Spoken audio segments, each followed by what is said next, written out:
Hello everyone and warmly welcome है दोस्तों आप सभी का आईएफएस की शानदार प्लेटफॉर्म के ऊपर। तो दोस्तों सीएसआर नेट दिसंबर 2024 का रिजल्ट लग चुका है और आईएफएस के मेहनती बच्चों ने खुद बहुत अच्छे तरीके से मेहनत करके हार्ड वर्क करके डेडिकेशन और लॉट ऑफ सैक्रिफाइस से इस एग्जाम्स में जो है एक बेहतरीन स्कोर हासिल किया है।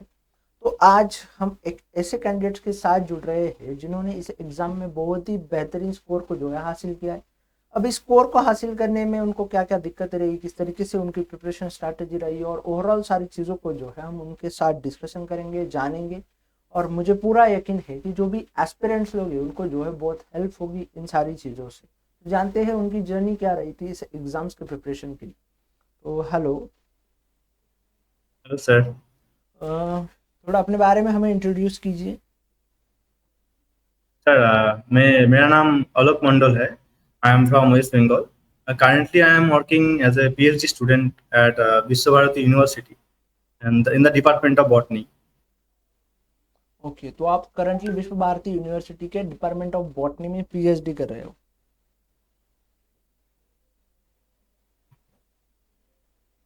तो मुझे ये बताओ आलोक कि Sir, your voice is breaking.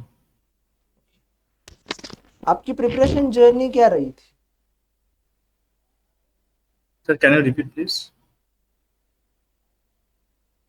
मुझे ये बताओ आलोक कि आपकी प्रिपरेशन जर्नी क्या रही थी, किस तरीके से आपने इस एग्जाम्स के लिए प्रिपेयर किया था। मैंने सेल्फ स्टडी की थी और मैंने आईएफएस का जो यूट्यूब में फ्री में अवेलेबल वीडियोस है, कोर्सेस है, वो मैंने फॉलो की थी। और मैंने बहुत सारा स्टैंडर्ड बुक फॉलो की थी। ओके, अब मुझे ये बताइए कि सीएसआर नेट जैसी एक टफेस्ट एग्जाम को क्रैक करने के लिए आपने तो बहुत अच्छे से बताया, जैसे लाइक स्टैंडर्डाइज बुक फॉलो किए, आईएफएस का स्टडी मटेरियल यूज किया। अब मुझे ये बताओ कि एक तो 13 यूनिट है, 13 यूनिट में यस। मल्टीपल डोमेन से यूनिट आती है, जस्ट लाइक आपका बैकग्राउंड बॉटनी का है तो फिर बायोटेक की भी यूनिट है, माइक्रो की भी यूनिट है, जूलॉजी की भी यूनिट है, कोर यूनिट भी उसमें शामिल है, इम्यूनोलॉजी भी है। अब इतना वास्ट सिलेबस के लिए प्रिपरेशन करने के लिए आपका रूटीन क्या रहता था, किस तरीके से आप पढ़ाई करते थे। मेरा जो रिसर्च वर्क है उस हिसाब से मेरा जो बायोटेक्नोलॉजी वाला पोर्शन, जीन क्लोनिंग, पीसीआर और टेक्निक्स मैंने सीख ली थी, सो इसीलिए मेरा टेक्निक्स का पार्ट इजी हो गया था। एंड बायोकेमिस्ट्री में मेरा जो गाइड थे वो बहुत अच्छे तरीके से पढ़ाते थे, तो बायोकेमिस्ट्री क्लियर हो गया था। सर से मैंने बहुत कुछ सीखा। और प्रोटीन केमिस्ट्री का जो पार्ट होते थे उन्होंने बहुत अच्छे अच्छे तरीके से समझाया मेरे को। और आईएफएस का जो केसी सर का वीडियो है उस हिसाब से मेरा बायोकेमिस्ट्री स्ट्रांग हो गया था। मैंने सेल बायोलॉजी भी थोड़ा बहुत की थी। मैंने यूनिट हिसाब से थोड़ा बहुत अ, कुछ सिलेक्टिव टॉपिक मैंने सिलेक्ट किया था, बट मैंने होल सिलेबस कंप्लीट नहीं किया था। मैं क्वेश्चन को बहुत अच्छे तरीके से एनालिसिस किया। सो मैं ट्रेन को पकड़ा जो किस हिसाब से क्वेश्चन ला रहा है सी सर में, तो उस हिसाब से मैंने खुद को प्रिपेयर किया। ओके, और मुझे ये बताइए आलोक, आपको सबसे इजीएस्ट यूनिट कौन सी लगी। मेरा सबसे इजीएस्ट यूनिट था इकोलॉजी। और इकोलॉजी रहा था, इवोल्यूशन, सेल बायोलॉजी। और आपकी सबसे टफेस्ट यूनिट आपको कौन सी लगी।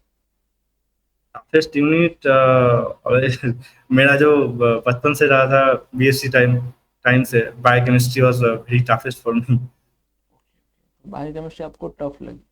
अब मुझे ये बताइए कि आपकी रिवीजन की स्ट्रैटेजी क्या रही थी, क्वेश्चन प्रैक्टिस किस तरीके से किया आपने। क्वेश्चन प्रैक्टिस स्ट्रेटजी मैंने पीआईक्यू प्रैक्टिस करते थे मैंने बुक से, आईएफएस का जो बुक है। एंड जो लास्ट डे जो बहुत अच्छे तरीके से मैंने जो प्रिपेयर किया था, वो आईएफएस का जो मॉक टेस्ट सीरीज था, वो मेरा बहुत ही काम आया था। मैंने मॉक देने के बाद मैंने सोचा कि हम पहले से पार्ट भी करेंगे और पहले पार्ट से करेंगे। मैंने बहुत कुछ ट्रायल एंड एरर किया, उस हिसाब से मेरा मार्क्स भी कम ज़्यादा होते रहते थे। एंड फाइनली मैंने जो स्ट्रेटेजी ली थी उसमें बहुत ही मैं कामयाब रहा मार्क्स अपने करने में। ओके, तो बहुत सही से मुझे ये बताइए कि आपके एग्जाम हॉल का एक्सपीरियंस क्या रहा था। एग्जाम हॉल का एक्सपीरियंस बहुत ही अच्छा था। मैं तो पहले बहुत ही टेंस हो रहा था। मैंने स्टार्टिंग भी की थी पार्ट बी से, बिकॉज पार्ट बी में जो क्वेश्चन होता है ना, पार्ट सी से थोड़ा इजी होता है। एंड मैंने पार्ट बी बहुत प्रैक्टिस किया था। उस हिसाब से मेरा पार्ट बी में जब 40 मार्क्स से ज़्यादा हो गया, तो मेरा अंदर कॉन्फिडेंस ग्रो करने लगा कि हम अब ज़्यादा प्रेशर लेने की कोई ज़रूरत नहीं है, मेरा पार्ट सी में कुछ नंबर उठ जाएगा थोड़ा। मुझे ये बताइए कि आपने CSIR नेट को क्यों चुना, क्या रीजंस थे CSIR नेट को चुनने?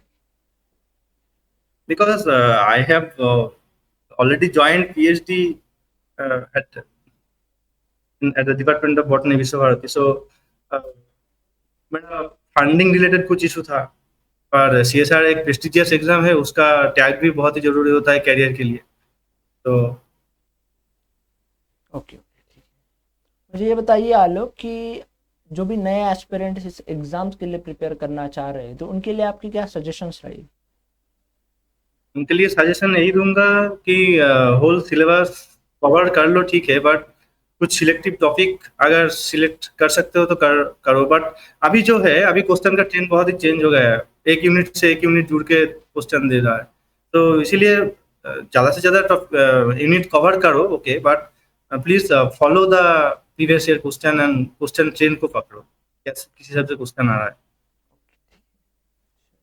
Thank you so much for sharing your journey and your experience with us. Thank you and thank you once again. Thank you sir.